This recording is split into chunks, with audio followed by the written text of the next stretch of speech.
بيبدأ الفيلم في إيطاليا مع ولد اسمه ميشيل، وبنشوفه راكب العجلة ورايح المدرسة، وأول ما بيوصل بنلاقيه قاعد ورا البنت اللي معجب بيها، وبنعرف إن اسمها ستيلا. وفجأة بتقطع الحصة ضابط شرطة اسمها جوفانا، وبالصدفة بنعرف إنها والدة ميشيل، وكانت جاية عشان تسأل الطلاب عن زمايلهم اللي بيختفوا، وبتطلب منهم لو يعرفوا أي معلومة يبلغوا الشرطة على طول. وبعد كده بنشوف ميشيل ومناخيره بتنزف، فبيروح على الحمام، وهناك بيقابل شوية الطلاب اللي بيتنمروا عليه، فبيضربوه وياخدوا الفلوس اللي معاه، فبيتضايق جدا بسبب اللي حصل. ولما بيروح البيت بياخد الفلوس اللي شايلها عشان يشتري لبس للحفلة، وبيروح محل قديم وبيسأل صاحب المحل عن بدلة البطل خارق، فبيديله بدلة ضيقة وقديمة على قد فلوسه. ولما بيرجع البيت بيكون متضايق ومحبط، لحد ما امه بترجع من الشغل وبيشوفه لابس البدلة اللي اشتراها، ورفض انه يروح بيها الحفلة عشان شكلها وحش، لكن امه بتقنعه انه شكله حلو بالبدلة وبتشجعه انه يروح الحفلة. وبنشوف ميشيل وهو مستمتع بالحفلة وبيروح يتكلم مع ستيلا، وبنلاحظ انها معجبة بيه. وفجأة في ولد من المتنمرين بيشغل فيديو لستيلا وبيعرفها ان ميشيل اللي صورها من غير ما تاخد بالها، وميشيل بيكون محرج جدا بسبب الموقف اللي حصل، فبيجري على الحمام، والطلبة المتنمرين بيروحوا وراه، لكن هو بيقفل الباب وبيقف قدام نفسه في المراية وبيتمنى لو يختفي. وبعد كده النور بيقطع وبينط من الشباك وبيرجع البيت، وتاني يوم بيصحى عشان يروح المدرسة. ولما بيروح يغسل سنانه بيتفاجئ انه مش ظاهر في المراية، ولبسه بس هو اللي باين. وبما انه مش عارف اللي بيحصل معاه فبيقلع هدومه، وفي نفس الوقت ده امه بتدخل عليه فبتلاقيه مش موجود، فبيكتب لها رسالة انه صحي بدري وراح المدرسة. وبعد كده بنشوف ميشيل وهو لابس هدوم كتير عشان محدش يعرف اللي حصل معاه، ولما بيوصل بيراقب ستيلا من بعيد، وفجأة بيشوف الواد اللي كان بيتنمر عليه، فبيقرر انه ينتقم منه وبيقلع هدومه عشان محدش يشوفه. ولما دخل الفصل خد المسدس بتاع الواد المتنمر وضرب بيه على المدرسة، فطردت الولد برا الفصل. وميشيل بيستغل فرصة إن محدش شايفه وبيروح الأوضة اللي البنات بتغير فيها الهدوم، وفجأة بتقع عليه قماشة وبيكون ظاهر تحتها، وبتبدأ القوة اللي عنده تختفي، وفي بنت بتشيل القماش اللي وقع عليه، فالبنات بتصرخ عشان في شاب معاهم في الأوضة. وتاني يوم وهو قاعد في الفصل بيلاحظ إن إيده بتختفي، فبيسيب الحصة ويهرب.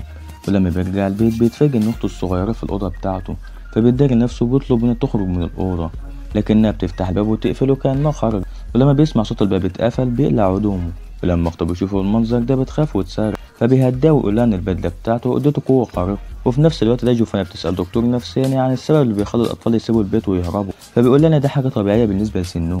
ولما جوفانا بترجع البيت بتسمع التليفون بيرن، وميشيل بيكون معاها في الأوضة وسامع المكالمة، لكن بيتصدم لما بيسمعها بتقول إنه مش ابنها وإنها متبنية، فبيزعل ويروح يقعد على المرجحة اللي على الأرض، وبيلاقي إن ستيلا موجودة هناك. ولما بتشوف المرجحة بتتحرك لوحدها بتفتكر إنه شاب، لكنها ما بتخافش وبتروح تقعد معاه، وبتطلب منه إنهم يكونوا صحاب، وبيوافق لما بيرسم لها وش بيبتسم. ولما ستيلا بتمشي ميشيل بيلاحظ إن في حد بيراقبه، وبيخاف إن الراجل ده يبقى عارف سر القوة اللي عنده، لكنه بيطمن لما بيعرف إن الراجل ده. وبالليل ميشيل بيروح لستيلا البيت، وبعد شوية القوة بتاعته بتختفي، فبيهرب قبل ما تشوف. وبعدها بنشوف ستيلا ورايحة تلعب جمباز لوحدها، لكن في شخص بيجي وبيضربها فبتقع على الأرض. في نفس الوقت ده ميشيل بيكون قاعد مع أخته في البيت، وبيقول لها سر البدلة بتاعته. ولما بيعرف إن ستيلا بتلعب جمباز لوحدها بيقرر إنه يروح لها، لكن أول ما بيوصل بيلاحظ إن في واحد خطف ستيلا، فبيروح عشان يضربه، لكن للأسف الراجل ده بياخد ستيلا ويهرب.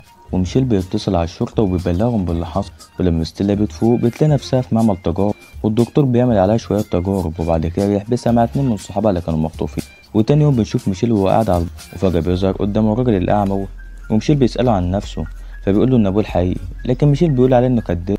وبعد كده الراجل الأعمى بيقول له الحقيقة، وهي إنهم كانوا عايشين في قرية صغيرة في روسيا، وحصل انفجار نووي في المدينة، وفي ناس كتير ماتت، وحصل شوية تغيرات في الجينات، وده اللي خلى عندهم قوة خارقة.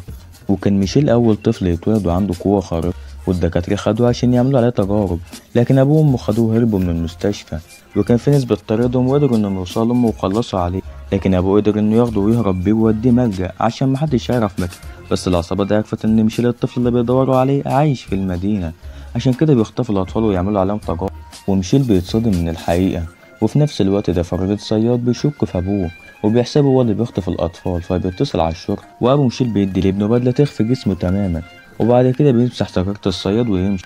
ولما الشرطة بتوصل بيكون أبو ميشيل اختفى من المكان اللي هو فيه، وجوفانا بتقول لرئيس المباحث إنها متبنية ميشيل، فبيطلب منها إنه يقابله ويقعد معاه. وأثناء ما هم بيتكلموا ميشيل بيلاحظ العضة اللي في إيده، وبيعرف إن هو اللي خطف ستيلا وعايز يخطفه، فبيحاول يهرب لكن الأبواب كلها بتكون مقفولة، فبيدخل الأوضة ويلبس البدلة اللي أبوه اداهاله، فبيختفي ويعرف يهرب. وفي الشارع بيشوف الواد المتنمر راكب الموتوسيكل بتاعه، فبيركب معاه وبيطلب منه يتحرك بسرعة. ولما بيوصل لمكان أمان بيعرفوا إن هو ميشيل، وبيعرفوا إن أصحابه مخطوفين وستيلا معاه. وفي نفس الوقت ده ستيلا بتشوف فتحة التهوية وبتطلع على سطح المكان، وبتكون عارفة إن صاحبها الخفي بيدور عليه، فبترسم وش بيضحك كعلامة عشان نعرف مكان.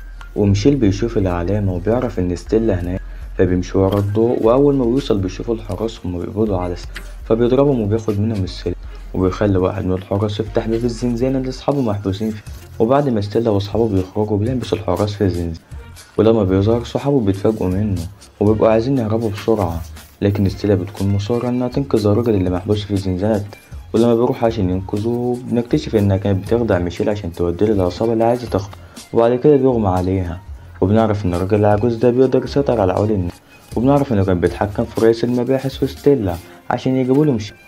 وبعد كده بيأمر الحراس إنهم يحطوا ميشيل وستيلا في غواصة وينزلوا، ونشوف أبو ميشيل وجوفاني لما وصلوا للمكان، وبيلاحظوا إن المكان قرب ينفجر، فبينقذوا الأطفال اللي مخطوفين. وبعد كده بيحصل انفجار شديد، وبنرجع تاني للغواصة، وبنعرف إن الراجل العجوز مقدرش يسيطر على ميشيل وبدأ يدمر الغواصة، وبيخرج هو وستيلا وبيلاقي إن في ناس كتير مستنياهم، فبيتبادل قوة. وأبوه بيقوله إنه لازم يمحي ذكرياتهم كلهم عشان الشرطة ترجع تدور، ويعرفوا إنه هيرجع تاني بعد ما يمحي ذكرياتهم، وكل حاجة بترجع زي ما كانت والناس بترجع لحياتهم الطبيعية. وبنعرف إن والدة ميشيل الحقيقية هي اللي كانت بعتهم عشان يرجعوا لها، وبنعرف إنها مماتتش لما كانت هربانة من المستشفى وإنما اتصابت. وبنشوف الحارس وهو بيقول لها إنه عارف مكان أخته ميشيل، وبيقول لها إنها موجودة في المكان. وبنرجع بفلاش باك وبنشوفها وهي هربانة من المستشفى وكان معاها عيل. وبيخلص الفيلم على كده، متنساش بقى المتابعة عشان يوصلك كل فيديوهاتنا الجديدة.